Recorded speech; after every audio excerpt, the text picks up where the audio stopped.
Bueno, mi amigo Jaime Abello ha tenido la generosidad de incrustarme en la programación de este festival periodístico literario y para mí es un privilegio por partida doble, que te agradezco, Jaime. En primer lugar, porque el destino ha querido que en este momento yo sea el director del Heraldo de Barranquilla, un periódico y una ciudad, Barranquilla, que tan importantes han sido en la biografía formativa y sentimental de nuestro admirado Nobel.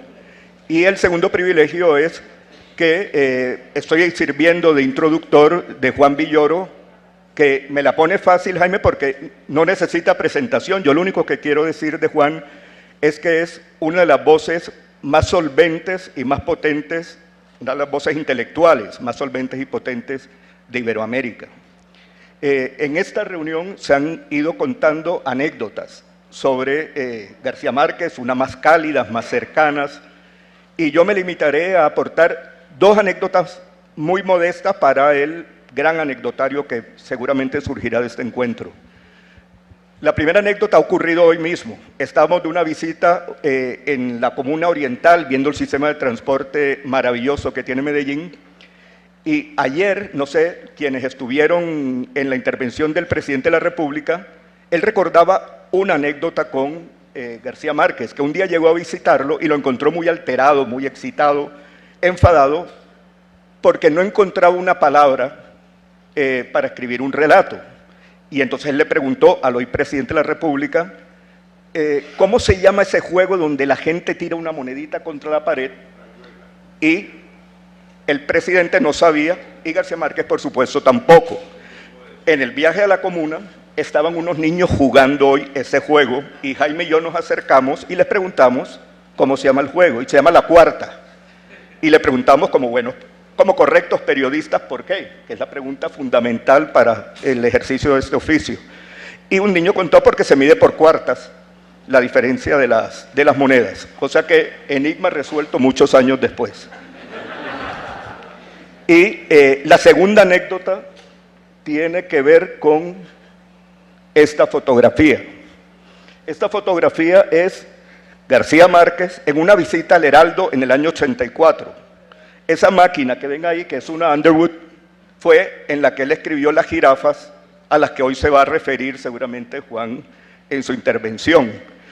La anécdota es la siguiente: esa cámara estuvo deambulando por la redacción del Heraldo cuando yo empezaba hace 30 años este oficio y la pedíamos en la redacción, oye, pásame la máquina, Gabito, para que me salga bien la crónica.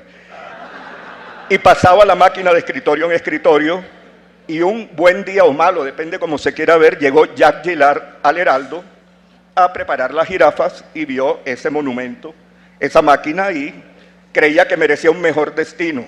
Entonces la máquina pasó en primer lugar a la sala de tertulias del Heraldo, que es esta fotografía de García Márquez cuando llegó, y hoy reposa en un sitio todavía menos accesible a los depredadores de la redacción del Heraldo, que es el Museo del Caribe, donde hay parte del legado de García Márquez. Esas son las dos anécdotas que ofrezco para el festival periodístico de la Fundación. Y ahora, sin más, yo lo único que puedo hacer es pronosticar que vamos a asistir ahora a una fiesta del intelecto. Espero no ponerte en aprietos por decir eso, como es cada intervención que hace Juan Villoro. Así que le cedo la palabra. Hombre, muchísimas gracias, mil gracias por estar aquí, por tus palabras introductorias. Es un privilegio estar en Medellín, en México. Como ustedes saben, hemos pasado recientemente por años de violencia y con bastante arrogancia, se suele decir en México, nos estamos colombianizando. Y a lo cual yo respondo, ojalá, porque Colombia en efecto pasó por años de violencia. Gracias. Pasó por años de violencia que no necesito contarles a ustedes anécdotas al respecto, pero al mismo tiempo se ha convertido en un ejemplo de recuperación de tejido social, y la ciudad de Medellín ha sido un modelo de cómo vincular la cultura y la educación con formas de seguridad. Es decir, demostró Colombia que toda bala es una bala perdida y que para salir adelante de este problema solamente podemos hacerlo a través de la razón, la palabra y el intercambio de valores. De modo que estar en Colombia y estar especialmente en Medellín es muy emocionante para un mexicano. Miramos a este espejo en el que quisiéramos identificarnos. Agradezco como siempre a Jaime Abello su infinita capacidad de manipulación y de convencimiento para hacer que todo sea posible, incluso mi presencia ante ustedes. Hemos oído anécdotas conmovedoras, entrañables, cercanas, reveladoras de Gabriel García Márquez, dignas de figurar en una biografía alterna del maestro, y en esta ocasión yo voy a hablar básicamente como un aprendiz de su ejecutoria literaria a partir del periodismo, pero también de las claves que él encontró en el testimonio, la crónica, la no ficción, para llevarlas a la novela, fundamentalmente a Crónica de una muerte anunciada, que a mi modo de ver es una de sus obras maestras y un punto culminante de la literatura en el idioma. Me complace muchísimo estar aquí con el director de El Heraldo de Barranquilla, donde García Márquez comenzó escribiendo sus famosas jirafas, ¿no? Estas columnas delgaditas como el cuello de la jirafa. De 1948 a 1952 escribió los famosos textos costeños, y muy importante en esta trayectoria de García Márquez, y no necesito enfatizarlo en Colombia, fue el hecho de que hubiera condiciones muy difíciles para ejercer un periodismo de investigación que tuviera que esclarecer o que pudiera esclarecer hechos políticos y sociales de relevancia, ¿no? Después del asesinato en 1948 de Jorge Eliezer Gaitán y de la promulgación poco después del famoso decreto 3521 que limitaba los temas políticos a ser cubiertos en la prensa colombiana, Gabriel García Márquez decidió regresar a la costa, suspender sus estudios de Derecho y empezar a publicar anécdotas de la vida cotidiana. Encontró un arsenal absolutamente maravilloso en los secretos de la vida diaria. El 22 de mayo de 1948, en la segunda columna que él escribe en El Universal, dice: esta columna tendrá principio y final de greguería. Se refiere, por supuesto, a Ramón Gómez de la Serna, que fue capaz de decir que el tenedor es la radiografía de la cuchara, o que el agua mineral con gas es un agua de agujeros.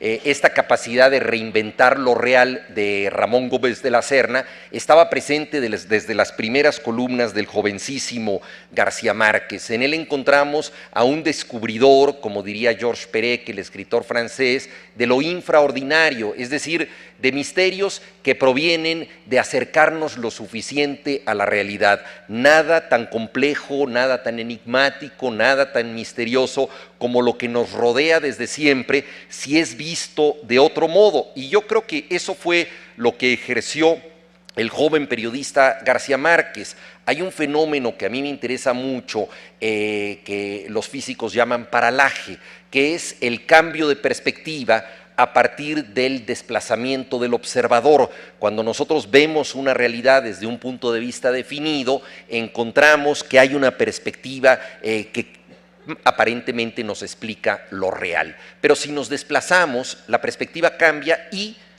también, en consecuencia, la percepción que tenemos de lo real cambia. Yo creo que él fue un maestro de captar estas realidades cotidianas a partir de un desplazamiento de la mirada. En algún texto publicado ya por la Fundación de Nuevo Periodismo, comentaba yo el temple cervantino que encuentro en el joven García Márquez, la capacidad de establecer una discrepancia entre la realidad y la mirada que atestigua esta realidad. García Márquez puede ver cualquier objeto cotidiano y transformarlo, transfigurarlo en un objeto prácticamente mágico. Puede escribir de un bandoneón abandonado, o puede escribir de una señora que está sentada en una banca y decir no hay nada más parecido a una tarde de domingo que una señora sentada, que son este tipo de expresiones que definen lo real en forma un tanto disparatada y que dependen mucho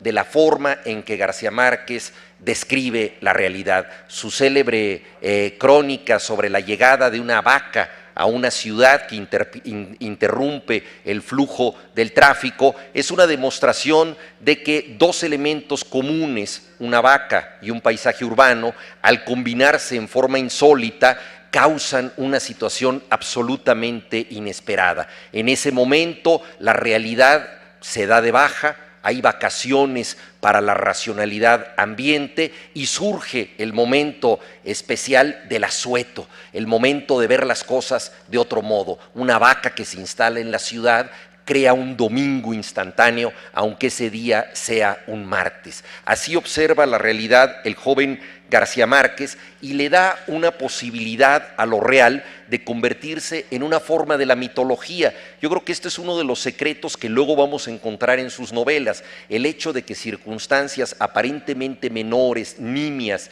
cotidianas, pueden transformarse por obra de la mirada en elementos de una realidad fantástica. Si Alonso Quijano, el Quijote, termina su vida a los 53 años, después de haber leído tanto, confundiendo la realidad con un libro, el jovencísimo García Márquez a los 19 años en Los textos costeños empieza su andadura de una manera bastante parecida, entendiendo la realidad como si fuera un libro prodigioso, buscándole causas extrañas. En muchas ocasiones lo hace a partir de circunstancias perfectamente normales, pero donde la concatenación de los sucesos, la causalidad, la razón por la cual ocurren es misteriosa. Él hablaría siempre de la lección que le dio su abuela cuando un electricista llegó a la casa y le dijo: cada vez que viene el electricista, el cuarto se llena de mariposas amarillas. Era una coincidencia, había ido una vez el electricista y habían aparecido unas mariposas, volvió el electricista y nuevamente había mariposas. Esta coincidencia la convirtió la abuela de García Márquez en una forma de la causalidad. La explicación de las mariposas era que seguían al electricista. Entonces, esta manera de entender la realidad a partir de una mirada que le agrega consecuencias, la encontramos ya en las situaciones más domésticas y comunes y aparecerá después en las novelas. En la foto que está a mis espaldas aparece la célebre máquina de escribir Underwood, y él habló siempre del revuelto alfabeto de la Underwood. Es decir, toda la invención surge de un alfabeto en desorden, porque sabemos que el teclado de la máquina de escribir no sigue el alfabeto convencional. Entonces, de ese alfabeto en desorden nosotros debemos extraer una lógica peculiar, y creo que fue lo que empezó a cristalizar en las primeras crónicas. Si en las novelas de García Márquez, especialmente en las obras de madurez, y pensamos en El otoño del patriarca y por supuesto a partir de 100 años de soledad, hay un tono legendario, hay un tono de hablar de una historia que ya ha sido no solo contada, sino en cierta forma refutada, puesta en entredicho, vuelta a contar, es decir, contar una novela como si eso ya formara parte del acervo de la tradición. Este recurso tan de García Márquez en las novelas se distingue mucho del recurso que él utiliza en las crónicas, que es entender la realidad como un laboratorio de lo diario. Toda sorpresa puede ser posible en las crónicas, y a diferencia del novelista García Márquez, el joven cronista García Márquez no escribe porque conoce los hechos, sino que escribe para conocerlos. Es un descifrador de los enigmas que le presenta la realidad. Para García Márquez, valiéndose de su notable sentido del humor, la vida es un gozoso malentendido. Algo no está totalmente explicado y nosotros tenemos que descifrar de qué trata este malentendido que significa vivir a diario. Ahí nosotros nos damos cuenta de algo que es muy importante y en donde creo que está buena parte de la sabiduría del cronista cotidiano García Márquez, y es que, por definición, la costumbre es algo que se repite, es algo que damos por sentado, sabemos lo que va a pasar. Y en estos cuadros que él crea de la vida diaria, lo interesante es romper la noción de la costumbre.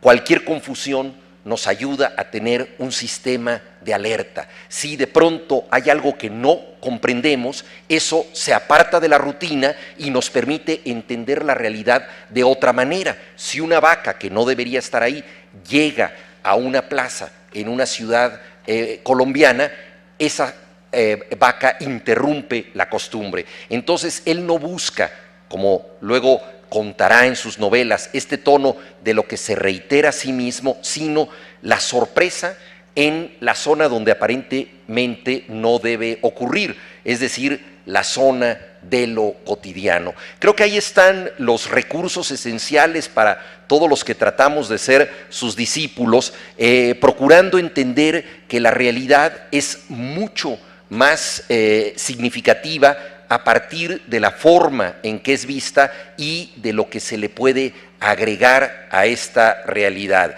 En varias ocasiones García Márquez alude, por ejemplo, a los chinos y dice que a fin de cuentas ser chino es una forma que ha encontrado la especie humana para suicidarse. Esto lo dice a propósito de un cable que llegó al periódico donde estaba trabajando, en donde se habla de un suicidio simultáneo de dos chinos y no se sabe si sellaron un pacto suicida porque la noticia era muy escueta y él tiene que inventar las razones para esa noticia. Entonces acude, por ejemplo, a algo tan lejano como el mundo oriental para, a partir de ese momento, tratar de entender la forma en que se relaciona la gente y tratar de comprenderse a sí mismo como si fuera un chino en Cartagena o en Barranquilla. Hay una frase de Kafka que siempre le interesó a García Márquez, que era la siguiente, dice: me gustaría ser un chino que vuelve a casa.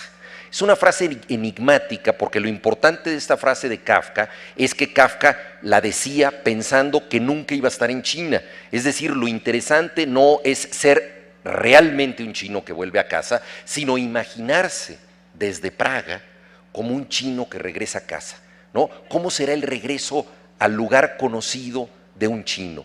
Si podía imaginarse de ese modo, entonces cualquier regreso a casa iba a ser eminentemente novedoso, porque si nosotros regresamos a nuestra propia casa como si fuéramos un chino que regresa a casa, vamos a ver muy diferente nuestra casa. Entonces, esto es lo que aprende a ver García Márquez, aprende a verse a sí mismo como alguien que desde un mundo distante llega a lo más próximo y a lo más cercano. Aracataca se convierte en un espacio mítico, no le pide nada a Atenas o a cualquier otro centro de la cultura. Después de los textos costeños, creo que hacemos un salto de malabarismo para llegar a otro momento central en su ejecutoria, que es por supuesto el reportaje Relato de un náufrago. Sí, en las crónicas que él escribió a modo de jirafas reveló los misterios de la vida diaria, en una crónica como Relato de un náufrago logra un acto de transfiguración muy complejo para un escritor con una voz tan definida y levantada como García Márquez. Hay escritores a los que se le reconoce frase a frase. Sin duda alguna, García Márquez tiene un tono único. Es imposible no leer una frase de él sin pensar que la escribió García Márquez. Y sin embargo, este escritor de voz tan claramente propia logró un acto de transmigración de las almas para adentrarse en primera persona en la tragedia de un náufrago que estuvo 10 días en el mar sin comer ni beber. Y ahí yo creo que tenemos otra decantación de su estética, que es el situarse de manera radical en una mirada ajena y en una forma totalmente distinta de ver el mundo. Este desplazamiento es una lección para el cronista porque implica ponerse en los zapatos del otro. Se trata desde luego de un gesto de empatía, pero a mi modo de ver también se trata de un gesto ético. Todo el valor del periodismo tiene que ver con asumir que la mirada del otro es posible, que no necesariamente la razón esté en nosotros y que el discurso de la realidad puede ser contado por una persona que incluso piensa en forma no solo diferente, sino contraria a nosotros. Entonces, suplantar a otra persona con sus propias condiciones, con su propia voz, creo que fue un ejercicio extraordinario para García Márquez, que logró el milagro no solamente de contar una historia maravillosa, sino de que el propio protagonista entendiera su aventura. Hasta ese momento él era un hombre que había sufrido y que había pasado por una situación verdaderamente lastimosa, había salvado el pellejo, se sentía bien, pero jamás pensó que era protagonista de una historia. Solo entendió su propia trama cuando la leyó en palabras de García Márquez, que en realidad contaban lo que él le había dicho a través de numerosas entrevistas. Entonces, en esta búsqueda de la voz del otro, yo creo que tenemos otra arista de García Márquez. Entonces, por un lado, la resignificación de lo real a partir de darle un valor casi mágico, trascendente a objetos y circunstancias nimias a partir de un desplazamiento de la mirada, y por otra parte, el hecho de que podemos narrar desde los demás, podemos situarnos en ellos. Esto no significa que realmente les demos voz completa, nadie puede sustituir al otro, pero precisamente porque es casi imposible sustituir al otro, hay que tratar de hacer el mayor esfuerzo por acercarnos a esta voz distinta, a esta voz alterna. Yo creo que ahí también hay un ejercicio muy importante que nos permite entender la polifonía de voces de García Márquez en sus novelas y la manera de narrar no solamente a partir de su propio estilo narrativo, sino de las miradas de sus muy distintos personajes. Y esto nos va llevando a una obra que a mí me parece la síntesis de los procesos de ficción y de periodismo de Gabriel García Márquez, que es la novela breve Crónica de una muerte anunciada. Yo creo que ahí se decanta el mejor García Márquez sin ficción con el mejor García Márquez con ficción. Es decir, es una obra maestra de cómo indagar una historia y de cómo escribir una historia que al mismo tiempo tiene elementos de ficción. Desde su título, la novela breve nos anuncia que se trata de una crónica, una relación en el tiempo donde nosotros vamos a conocer hechos reales.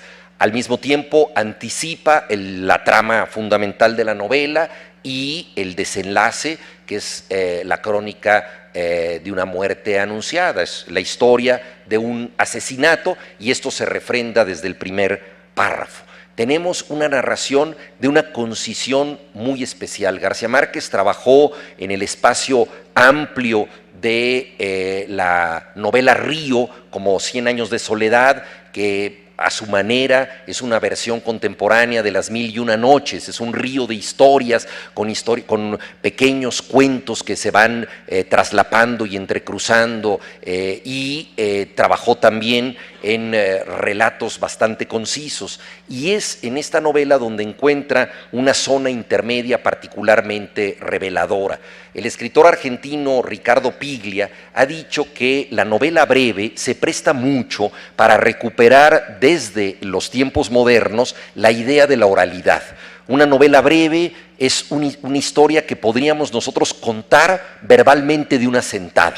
O sea, nadie podría contar una novela como Rayuela de Julio Cortázar, pero en cambio podemos contar una novela como Los Adioses de Juan Carlos Onetti. Es decir, es una dimensión en el tiempo que nos permitiría en una larga sobremesa poder contar una historia. Se acerca a la oralidad y en esa misma medida muchas veces la novela breve establece el marco en el cual el narrador averiguó su propia historia. Muchas veces es alguien que está en un bar contándole una historia a sus amigos, o que está en una reunión, se interrumpe la velada y alguien toma la voz y cuenta. Es decir, dentro de la propia novela se nos explica de qué manera se averiguó esa historia y cómo se cuenta ante otras personas que son personajes de la trama, pero que están escuchando esa novela tal y como nosotros la podemos escuchar o, por supuesto, ya leyéndola, ver en letra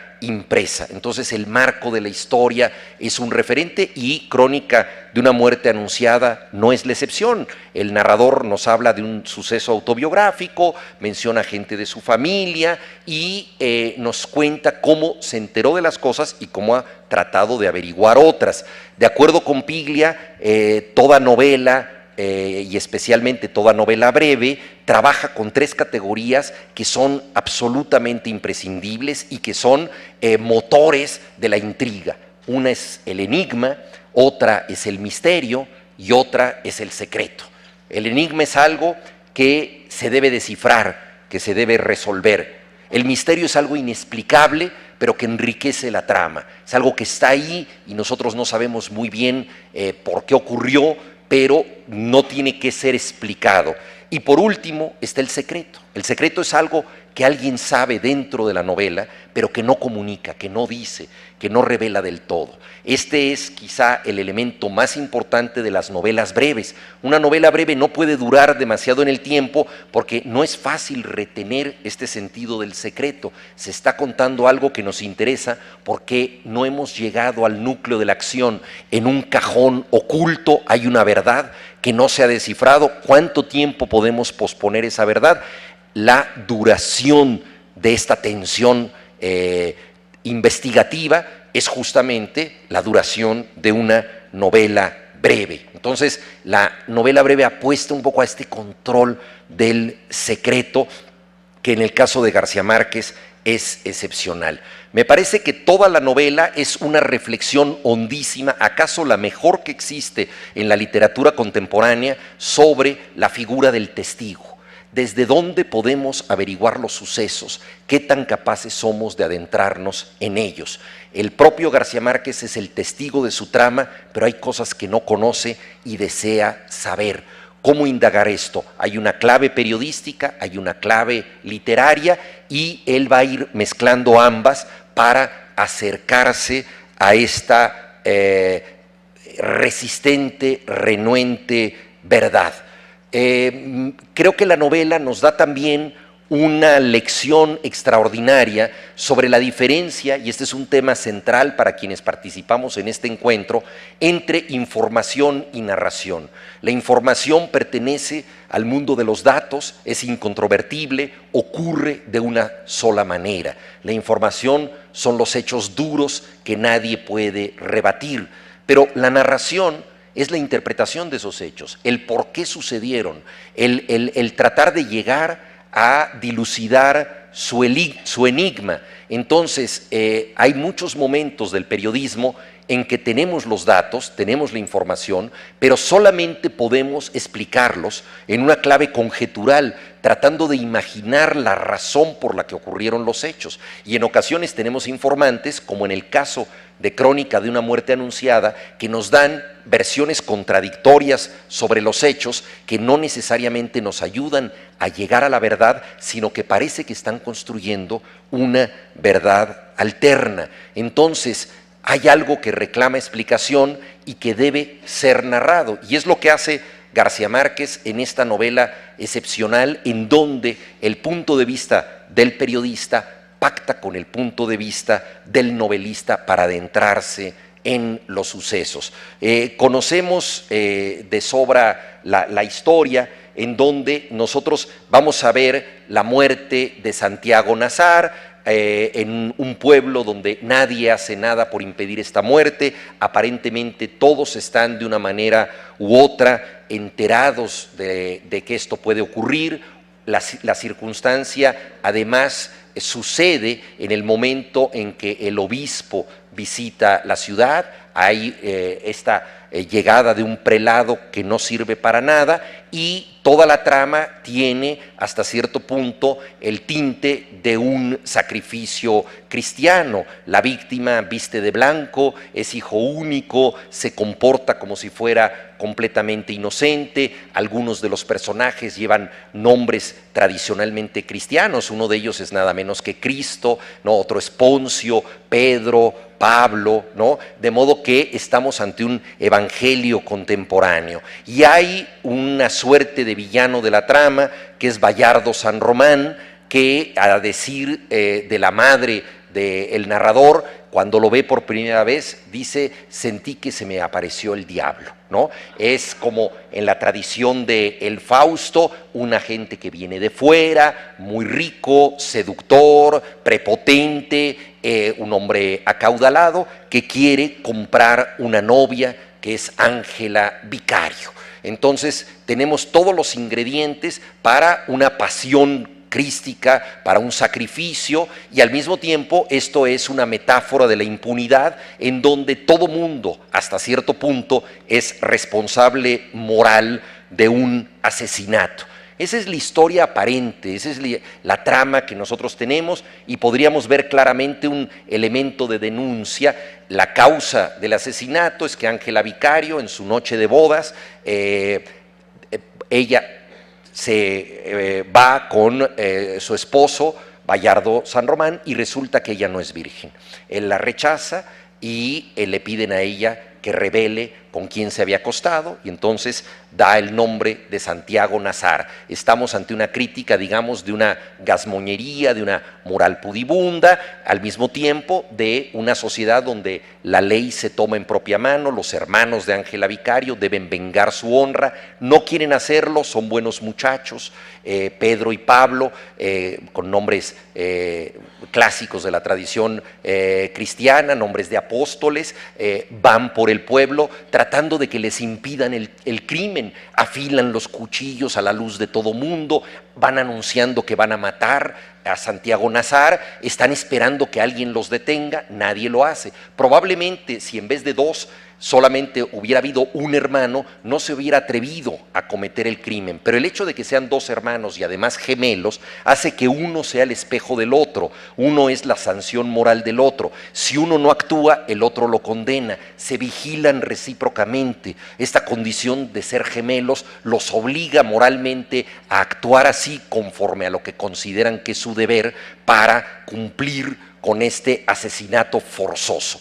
Esa es la trama. Ahora bien, vamos a los datos más bien periodísticos. Los hechos reales ocurrieron el 22 de enero de 1951, atestiguados por el propio García Márquez, cuando Cayetano Gentile, un joven estudiante de medicina de 22 años, fue asesinado. Entonces tenemos los hechos reales en 1951, la novela se ubica en 1976, 31 años después, si mis cuentas no me salen, igual me equivoqué, y se publica en 1981, ¿no? Entonces tenemos tres fechas: 1951, 1976, 1981. Entonces esa es la trama. ¿Por qué tardó tanto García Márquez en contarla? Con enorme habilidad, él escribe lo que los académicos llaman un paratexto, es decir, un texto que no pertenece a la novela, pero que tiene que ver con ella y arroja algunas claves. Él publica la novela en una edición récord de 1 millón de ejemplares y publica este texto donde dice: me tardé tanto en escribirla porque no tenía un final. Necesité muchos años para aguardar un final. Y el final me lo dio mi gran amigo Álvaro Cepeda Zamudio, escritor, que me dijo que los sobrevivientes de la trama, es decir, las personas en las cuales él se basaría después en la novela para que fueran Ángela Vicario y Bayardo San Román, es decir, ese fugaz matrimonio, resultó que muchos años después se habían encontrado y que se amaban profundamente. Entonces necesitaba él ese final y lo escribió. Él escribe este texto cuando Álvaro Cepeda Zamudio ya murió, de modo que no lo puede corroborar. Entonces nos da el dato de por qué tardó tanto en escribir esto. Y eso es algo que me parece muy importante, porque García Márquez maneja mucho la idea del secreto en la novela.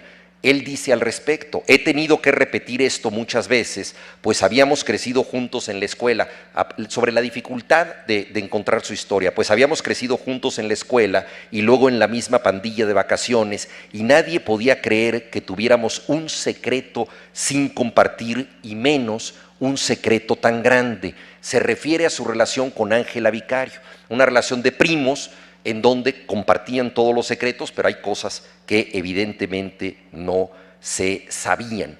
Dentro de las cosas que no se saben en la novela, también hay datos judiciales.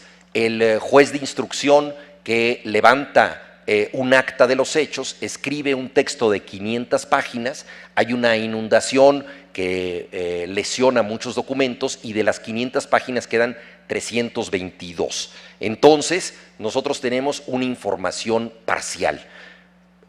Recapitulando un poco, García Márquez nos dice, vi los hechos, estuve ahí, esto ocurrió de esta manera y me faltaba la conclusión para que esto fuera una novela. Sin embargo, la información sigue siendo hasta cierto punto parcial. ¿Cómo indaga García Márquez los hechos? Al leer la novela recordé un artículo que él publicó en el Heraldo de Barranquilla en 1952 sobre Sófocles, y en donde dice que Sófocles es uno de los principales escritores de novela policíaca, pero que no ha sido entendido de ese modo. Solemos pensar en el gran trágico griego, pero no nos damos cuenta de que él ha puesto el énfasis en demostrar que las categorías que nosotros normalmente asignamos al investigador, a la víctima y al culpable son categorías bastante movedizas, y que en Edipo Rey nosotros podemos encontrar a un mismo personaje que es el investigador de la trama, el culpable de la trama y la víctima de la trama. En una sola persona están las tres posibilidades. Entonces, un novelista policíaco, un novelista de indagación en la clave de Sófocles, es alguien que se acerca a la realidad pensando que las categorías del bien y el mal son escurridizas y que los roles del culpable, del verdugo y de la víctima son cambiantes. Le pone una frase de Antígona a su libro La mala hora como epígrafe, hace una adaptación cinematográfica de Edipo Rey, cuando lo entrevista un periodista uruguayo, Danubio Torres Fierro, en su casa del Pedregal de la Ciudad de México, le dice: este es mi libro más preciado, y le muestra una edición encuadernada en piel de Sófocles. Es decir, estamos ante alguien que nos pide que lo leamos en esta clave, en la clave del gran trágico griego, que a su modo de ver es un gran autor de novela policíaca, entendiendo por indagación policíaca algo que tiene que ver más con lo existencial que con lo judicial. Entonces, así podemos regresar a la trama, donde aparece su hermano Jaime, aquí presente, la niña Mercedes, con la que muchos años después se iba a casar, su madre, su hermana la monja, personas reales. Al mismo tiempo transfigura algunos personajes, a la auténtica Margarita Chico la convierte en su prima Ángela Vicario, a Miguel Reyes en Bayardo San Román y a Cayetano Gentile en Santiago Nazar. ¿Qué papel tiene el propio narrador García Márquez en la trama? Él recibe la noticia del asesinato mientras está en el prostíbulo de María Angelina Cervantes, y ahí se entera de los hechos. Se trata de una ubicación muy cervantina porque ahí él empieza, no solamente porque ella se apellida Cervantes, ¿no?, sino porque esto le permite ver la realidad de una manera bastante especial. Esta mujer había sido también amante de la víctima, de Santiago Nazar, y en un momento dado de la novela rechaza al narrador, a Gabriel García Márquez, porque le dice: hueles a él, hueles a Santiago Nazar. Hay una identificación plena con la víctima a partir de este personaje. En varias ocasiones García Márquez dijo como consejo a un joven novelista que un buen personaje debía tener 3 niveles de realidad: vida pública, que es lo que hace en el mundo de los hechos; vida privada, que es lo que, como lo conocemos en la intimidad; y lo más difícil de dominar, vida secreta. Yo creo que Crónica de una muerte anunciada es una obra maestra que nos pide averiguar la vida secreta de los personajes.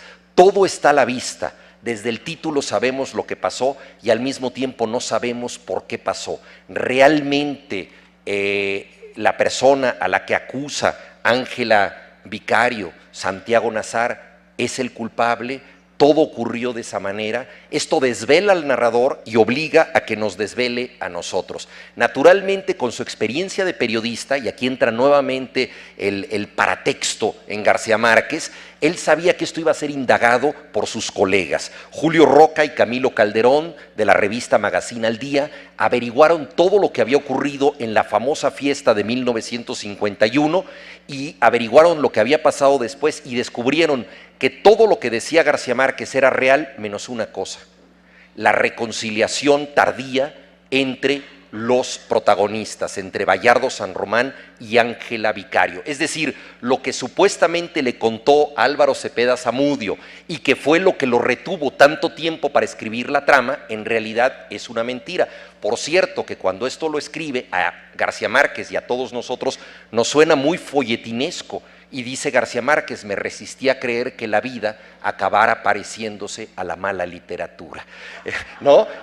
Porque es un final folletinesco. Él sabe que es folletinesco, que pertenece como al entorno de la telenovela, lo dramatiza un poco porque hace que después de la fiesta y de repudiar a su mujer, Bayardo San Román pasa por un periodo alcohólico terrible. Ella se arrepiente de haber repudiado a un hombre que a fin de cuentas la quería, le escribe incontables cartas de amor que él atesora sin leer ninguna de ellas, ¿no? Es decir, hay un purgatorio, pero de todas maneras parece un final demasiado feliz. De ahí además que García Márquez no lo coloque como el final auténtico de la obra. En rigor es el penúltimo capítulo. El último capítulo es la muerte, el destripamiento terrible de Santiago Nazar. Él no quería dejar que la novela apareciera como una reconciliación tardía, caprichosa entre dos amantes, sino quería dejar la novela como lo que fue, como una crónica en donde la violencia toma la palabra y define de manera muy radical la acción. En 1959, García Márquez había escrito un artículo en donde él le reclamaba a la literatura colombiana su falta de autenticidad con los temas violentos. Y decía García Márquez que en la época de la novela de la violencia fracasó por lo siguiente: porque la novela no estaba en los muertos de tripas sacadas, sino en los vivos que debieron sudar su hielo en su escondite, sabiendo que a cada latido del corazón corrían el riesgo de que le sacaran las tripas. Es decir, el terror más importante no es el de quien ya murió, sino el de quien sabe que puede morir. Con esta idea, esto lo escribe en 1959, muchos años después, concibe una novela donde le saca las tripas al personaje, pero donde lo más importante es el efecto que esto tiene en el resto de los protagonistas de la trama. Uno de los grandes misterios de la novela es que Ángela Vicario, cuando es acorralada para que corrobore la verdad de lo que ha dicho, le preguntan si verdaderamente Santiago Nazar es el responsable de los hechos, es decir, si era su amante. Y ella responde de manera emblemática: fue mi autor. Se refiere evidentemente a esta idea tradicional, obviamente ya absolutamente rebasada por el tiempo y las costumbres, de que una mujer se convierte verdaderamente en mujer por obra de un hombre, es decir, un hombre es el autor de una mujer, pero la frase por supuesto es muy ambivalente y juega con la idea de un narrador que nos está contando diversas cosas. Una de las más sugerentes es que García Márquez, a medida que indaga la verdad, nos pide, de manera para mí absolutamente intrépida, que desconfiemos de él. En ciertos momentos parece saber más de la trama de lo que realmente nos confiesa. Su grado de acercamiento a Ángela Vicario, las confesiones que ella le hace, por ejemplo, que unas amigas le recomendaron que pusiera mertiolate, mercurocromo en la cama para que pareciera que ella era virgen, este tipo de cercanía parece muy próxima al narrador. Al mismo tiempo, luego se cuida de decir: me trató como siempre lo había hecho, como un primo remoto. Sabemos nosotros por Edipo Rey que uno de los temas de Sófocles por excelencia es el incesto. Si el verdadero responsable de esto hubiera sido el propio narrador de la trama, la mujer, Ángela Vicario, hubiera podido escoger a una persona del pueblo en la creencia de que no iba a ser culpado, porque Santiago Nazar era querido por todos, era de una familia muy respetable y al mencionar su nombre, lo dice García Márquez, pensó que nadie le iba a hacer nada. Craso error, porque se desató, como en las tragedias de Shakespeare, el automatismo de la venganza. La costumbre fue mucho más fuerte que la razón y lo mataron. Pero el narrador, a medida que indaga más y se cuida de decirnos cosas como estas… Juan, perdona, sí. a riesgo que se me subleve el público…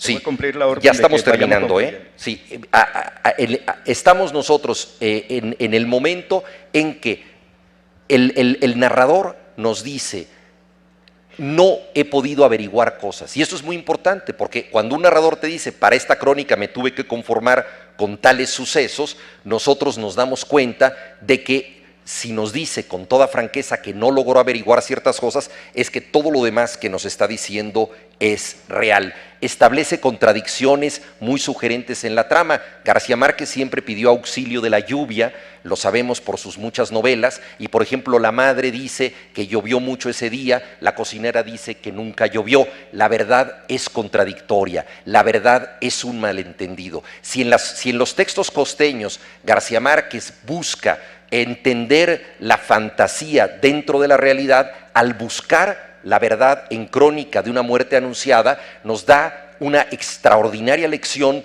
de las dificultades para averiguar esta verdad, incluso cuando un narrador como él se afana por completo en lograrlo y nos permite, creo que de manera absolutamente única, desconfiar en cierta forma de lo que nos está diciendo. En un ensayo maravilloso publicado inmediatamente después de la aparición de Crónica de una muerte anunciada, escribió Ángel Rama: García Márquez conserva el misterio, no confiesa al culpable de la deshonra de Ángela Vicario, pero al abogar por la inocencia de los demás y al eludir toda pregunta sobre sí mismo, construye la enigmática nube negra a la que apuntan las sospechas. El hecho de que es él quien maneja toda la información sobre la cual, por lo tanto, puede ejercer las mismas virtudes de audacia y discreción, obliga a una generalizada desconfianza sobre su objetividad. Estamos ante una parábola de alguien que busca la verdad y nos pide simultáneamente que desconfiemos de toda búsqueda de la verdad, incluyendo la de él mismo. Es, me parece, que una extraordinaria parábola sobre las dificultades de llegar al fondo de los sucesos. El abuelo de Gabriel García Márquez, el coronel Nicolás Márquez, le dijo alguna vez: tú no sabes lo que pesa un muerto.